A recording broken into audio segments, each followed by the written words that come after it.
1:22 then, Craig Cumming, bit of noise in the background at the airport. Former black cap. You're on your way back from India, mate? Yeah, I am. Well, I might as well go on, Marty. I just about watched the whole game. I'm a diabetic, so I had a couple of sugar lows, and one of them was at about 3 o'clock in the morning, and I turned on the cricket again to watch it. I think I watched it at about 1. So, it was great to watch, the theatre and the drama, but Travis Head, wow, what an innings, and even after the game, he talked about his catch and his innings, and the first thing he said, I can't wait for the reunion. So it just sort of shows their mentality, but, wonderful. Australia, we said at the start, Marty, you can't let them anywhere near playoffs. No. You just can't. You can't, because if they get to playoffs, they win. Yeah, well, and Ricky Ponting said it afterwards, didn't he? Ricky Ponting, he said, look, we are here to win. That's what we come to these tournaments to do. And I don't know, I got the suspicion when they hit the semi-finals that they're the one team that India didn't want to play. Well, probably us and them. Yeah, they probably would have liked to see New Zealand play Australia in the semi-final and one of us knock each other out. But, I don't think anyone wants to play Australia, because I said the one that you said about Ricky Ponting, I heard it live, and he said Australians don't come to tournaments to compete, they come to win. And, he's dead right, and we always say that. They do get there, and when they get there, they get the job done. And they're now, what are they, Test champions, they're one-day champions, and they won not the last T20 World Cup, the one before that. So this is a side that we don't rate highly. This is a side, when you look at the individuals, it's not greats of the game when you talk of Australian, but they get the job done, Marty. It's nearly sickening that it's actually, you've just got to admire it. Well, you have to. Look, let's go right back to the toss. Were you surprised when Solar Panel Pat said that they would bowl? When they won that toss, mate, I was amazed. I just thought, of course you're going to bat, aren't you? That's what Aussies do. And then India said that they actually wanted to bat, so everyone got what they wanted. But why Australia? Why would they have gone with that call, do you think? I think in Ahmedabad the dew factor does come into play, and I think they knew that. I mean, you've got a lot of experience there, and that first 10 overs, but they probably backed themselves in that middle period on a used pitch. Again, probably just backed themselves, Marty. They just said, we're happy to bat second. We think the pitch will get a little bit better, a little bit of dew. We don't mind chasing, and we've got a very, very good bowling attack. I mean, Stark, Hazelwood, and Cummins, outstanding, and then the way Cummins did his bowlers, at one stage I think he made 9 bowling changes in 10 overs. I was watching it, and one over.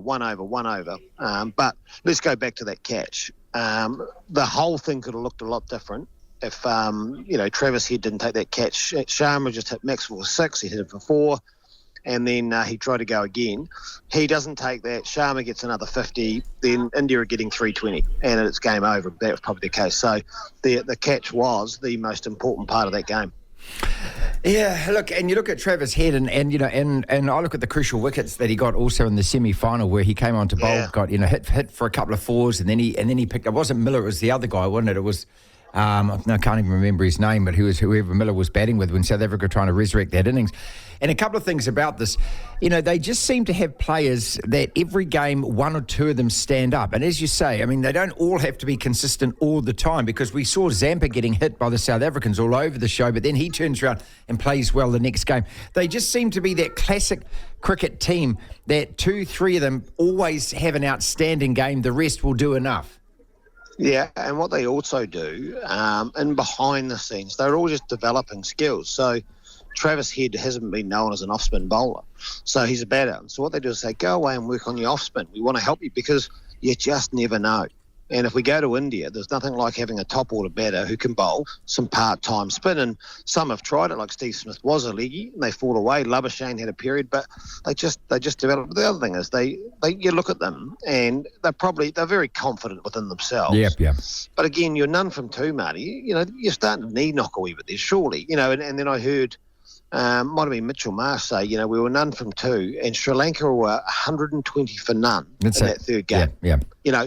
But they've obviously got the ability within their team, and McDonald's done a wonderful job. All this talk about Langer and getting rid of Langer, and Langer should have still been nearby. It's funny, listening to Matthew Hayden last night, he was the biggest cheerleader. Ricky Ponting, they're all Langer fans, said he was treated poorly, but this guy McDonald's turned up, and now he's got 2 trophies in the cabinet. Unbelievable. So, but they've obviously got something behind the scenes, Marty, that just works. And yes, we don't want to play a cricket like them, and we're not the same people as them, but you've just got to admire the way they go about with their skill and their ability to win big, big moments and win big, big tournaments because they do it.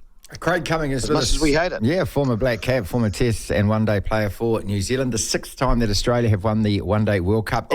India sweeping all before them, mate. They were 10-0. But didn't you suspect the whole time that they were going to have one game where things weren't going to go well? Now, if you look at that scorecard, Rohit Sharma, captain, 47 off 31. He bludgeoned it. He did exactly what he should have done and what he did do the whole tournament. He stood and delivered. But then Gill went cheaply. Kohli came in and he was really uncertain. He was scuffing around. But then, you expect Shreyas to score big. He didn't. Rahul got 66 and then the rest of them all fell away. And this was an Indian batting line. Had they been tested enough, Craig? I suppose that's a long-winded question. Or this team just eased too easily into the final? No, I don't think you can win 10 games in a row when you've got to play everyone and the quality of teams to say that they haven't been tested. I think they certainly were. But what happened was they had the goods. The difference was you go and watch it, Australia kept coming at them. They kept coming at them and they come at them with so many different options. And so even when you look at New Zealand, we went hard. We had Southey and Bolt. We didn't quite have success. And then they went at Ferguson. Then they went at Satner. Then we didn't really have a lot else, whereas Australia last night, they went hard. Then they brought on Maxwell. He picks up a wicket. Cummins is then going harder at the other end. Then he brought on Mitchell Marsh, Zampa. Then Australia always kept going at them. And one thing, I think I said to you last week, for New Zealand to beat India, you got to pick up wickets the whole way through. And because Australia don't sit back and probably defend, they attack the whole time with their mentality. It just kept putting them under pressure. And it got to that stage you could see with Kohli, he had that look in his eyes as if to say, oh, gee, this is not going to plan. What do I do? And he was working exceptionally hard, but they weren't trying to dominate. They were just taking what they could get for a period of time. They were below, they went to 5.5 and over before Kohli got out. And, they were going so well. It was a different look in their eye. You could even, someone said it was 130,000. There wasn't 130,000 there, Marty. I think I read this morning it was about 90,000 turned up, but it was deadly silent. You must be doing something pretty well if you're keeping 90,000 Indians quiet, and they did that. And as I say, they've just got this ability to, I don't know, they look like they run in a bit harder. When they attack in the field, they attack it a little bit more. When they throw the ball in, they seem to throw it a bit harder and a bit straighter towards the batter. Just all those little things that, give them that edge. And you say six one-day titles. Yeah, incredible. What's the next best? The West Indies, what have they got? 2? Maybe England have got 2. That's just, it's an amazing stat. And remembering you've got to play everyone now. So you can't say it's been the luck of the draw. Not like rugby and those things. They play everyone in the last, so they're just so damn good. The thing that gets me the most about them was that fielding as well. That fielding, Craig, to start with, and they were stopping. There were threes that were ones. There were twos that they didn't run for. There were boundaries that should have been boundaries that they actually kept to 2. And I think the commentators said, didn't they, that after about 5 or 6 overs that they should have had another 10 or 12 runs, India. Yes. That's the kind of thing that applies that mental pressure to you, that all of a sudden you hit a great shot. Oh, God, it didn't actually quite go to the fence.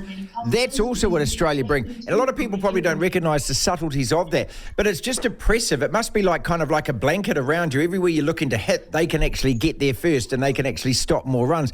I just wonder what psychological damage that did as well, because restricting them to 240 was... if you'd written that down on paper, Cummings would have taken that every day of the week. Oh, absolutely. Yeah, absolutely. And the fielding, I heard, actually, Matthew Hayden called it gladiatorial. I don't know if I would have quite gone that far when it comes to, but they were brilliant. You're right. And I heard them talking afterwards. The fielding job is to go out there and support their mates with the ball, because it's hard enough in India to bowl any time. So they've got to do their job and try and save runs, and they did. And even Davey Warner was outstanding in the last 2 games. They're running the diving, and all of a sudden you say, instead of being on 100, you're 120 for 3. If you don't stop them, you're 145 for 3. It just makes such a difference. And you think about this New Zealand side. In the past, we've been dominant when it comes to fielding. We got into the World Cup final last time because of Marty Gupta's run out. It was our fielding that actually helped get us there. And I think maybe our fielding's one area that we probably slipped a bit this year. But, that's what I mean. They turn up to a final and they don't go down any cogs in any part of the game. They actually go up, and the fielding's the big one. And that's all about attitude and skill and just determination, and they showed it again. Do we have to like them, though? I mean, we can admire them, but I mean, Simon O'Donnell's comments got right up my nose over the weekend. It was like, dude, whatever, mate. I mean, you be you, boy. I mean, we're gonna be us, and we're gonna play like we want to play. Because the thing is nobody likes you guys, and you don't care about that, but we actually care about that side of it as well. I don't want to be like them. I'd like to win like them, but I don't want to be like them. No, exactly right. I think Carol Mitchell said it really well. Respect us for who we want to be.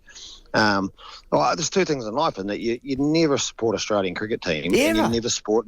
But I did though last night. I wanted them to win though, Craig, because I just saw that India had. It's like India had written the script for this whole tournament. The BCCI, they swapped the pitch. It was all going in their favour, and I just thought, I'd love to see them upset or see what they're like under that kind of pressure and stress. And we just saw it. They played their worst game at the worst time. Yeah, but again, you don't sit there, and I didn't want Australia to win, even if it was India, because I didn't want Australia to win. But as I say, put it there with like England and rugby. But you just, as I say, we've talked, of course you can admire them without a doubt, but it doesn't mean we want to be like them. Sometimes as people, we're not going to pull the sandpaper out and rub it on the ball. And those sort of things, but we go about our method, and I think we're not too far off. We do pretty well. We should be pretty satisfied, but they've just got the ability. Again, it's experience. They've got the people around them. It's in their DNA. In the cricket side of things, that they turn up, and as Ricky Ponting said, it's pretty simple. They don't turn up to compete; they turn up to win.